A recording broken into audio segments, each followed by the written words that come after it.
안녕하세요. 금용모 법무사입니다. 이번 시간에는 개인회생, 파산, 면책 결정의 효력이 보증인에게는 미치지 않는 게 원칙이거든요. 다만 예외적으로 주채무자가 면책 결정을 받은 경우에 보증인에게도 그대로 그 면책의 효력이 미치는 경우가 있습니다. 이러한 예외적인 경우에 대해서 설명드리도록 하겠습니다.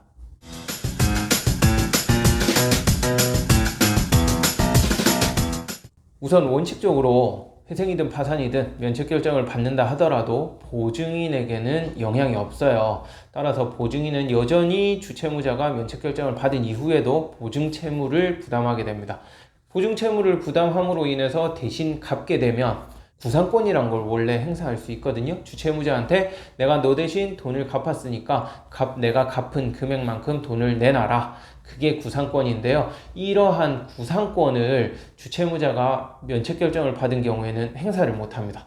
따라서 보증인은 주채무자 대신해서 돈은 갚은 반면에 이걸 어디서 보상받을 방법이 없어요. 보증인은 너무나도 억울한 상황에 빠지게 되겠죠. 그래서 실무상 보증채무 같은 경우에는 주로 가족관계에 계시는 분들이 보증을 쓰게 되어 있습니다. 그렇기 때문에 개인회생을 주채무자가 하게 되면 보증채무자를 확인해서 함께 개인회생이든 파산을 진행해서 둘 다 면책결정을 받는 방향으로 그런 식으로 진행을 하거든요. 그래서 실무상으로 보증인이 억울하게 대신 갚고 구상권 행사 못하고 그런 일은 거의 없다고 보시면 되기는 해요. 다만 예외적으로 주채무자가 면책결정을 받은 경우에 그 면책결정 효력이 그대로 보증인에게 미치는 경우가 있는데 어떤 경우냐 하면 채권자가 중소벤처기업진흥공단이거나 신용보증기금이거나 기술신용보증기금인 경우에 하나고요. 이러한 면책결정의 효력이 보증인에게 미친다는 내용은 중소벤처기업진흥공단에 관한 법률 중에서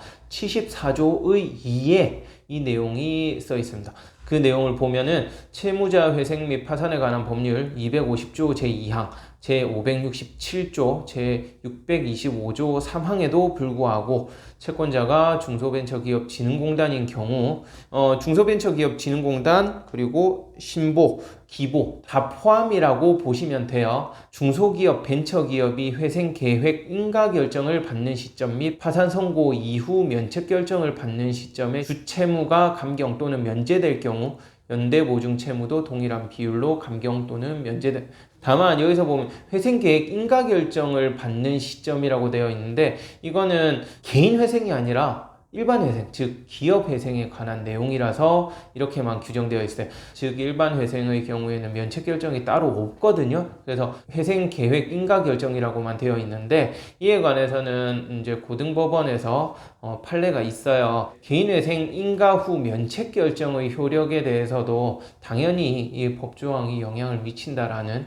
판례가 있으니까 똑같이 적용된다고 보시면 됩니다. 다만 인가 결정이 아니라 개인 회생 같은 경우에 면책 결정의 효력을 받을 때 보증인에게도 똑같이 그 효력이 발생한다는 뜻이에요. 그리고 채무자 회생 및 파산에 관한 법률 250조 2항, 제567조, 제625조 3항에도 불구하고 보증인에게도 영향을 미친다 이런 내용인데 그 세 개의 법조항이 무슨 내용이냐 하면 보증인에게는 면책결정의 효력이 미치지 않는다 이 내용이에요. 이러한 경우 외에는 예외가 없다고 보시면 돼요. 보증인은 보증채무를 그대로 부담할 수밖에 없으니까. 다만 벤처 사업장을 운영하시는 분들은 이 세 개의 기관에서 대출을 받는 경우가 상당히 많거든요. 그러니까 혹시라도 이 세 개 기관에서 대출을 받으면서 가족 중에 누가 보증을 섰다 그럴 경우에는 반드시 말씀을 해주시면 좋겠습니다. 이번 시간에는 약간 어려운 내용일 수도 있는데요. 결론적으로는 이 세 개 기관에서 대출을 받은 경우에는 보증인이 면책결정 효력을 받을 수 있겠구나 라고 생각하시고 상담하실 때 꼭 말씀을 하시면 그 부분에 대해서 면책결정의 효력이 미칠 수 있는지 확인을 할 수 있으니까 꼭 얘기를 하시기 바랍니다. 끝까지 시청해 주셔서 감사하고요. 구독 신청, 좋아요 꼭 부탁드리겠습니다. 감사합니다.